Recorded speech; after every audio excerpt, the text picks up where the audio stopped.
308. Power over the people. Chalcedon Report number 203, July 1982.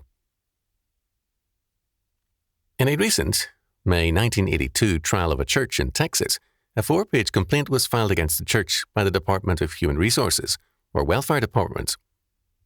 One of the charges or complaints was with respect to a goldfish bowl in the nursery. If there are animals on the premises, the facility shall have a licensed veterinarian evaluate animals annually to determine which ones need to be examined and vaccinated. Examinations, vaccinations, and treatment shall be given as a veterinarian recommends.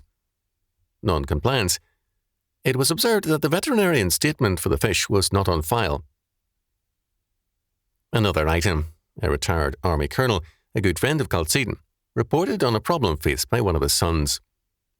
A young photographer, he is currently working supermarket and shopping centre parking lots. He photographs children mounted on his pony.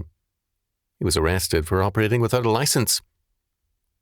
Since he covers 82 different city jurisdictions in a metropolitan area, 82 licences would put him out of business. All that a licence does is to provide each city with revenue.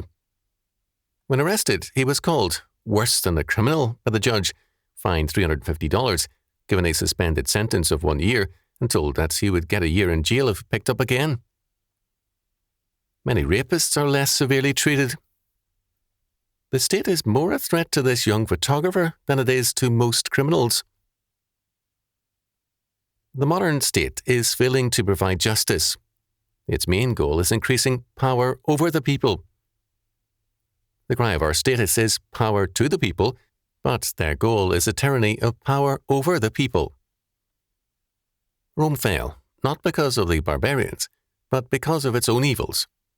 The tens of thousands of barbarians could not have defeated the millions of Romans if the Romans had defended Rome. After generations of tyranny and oppressive taxation, the people of Rome no longer felt Rome was worth fighting for, and they simply refused to defend it.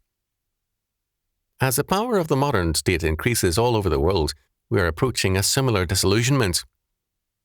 The patriots of Rome loved Rome for its past glories, not for its then current tyrannies.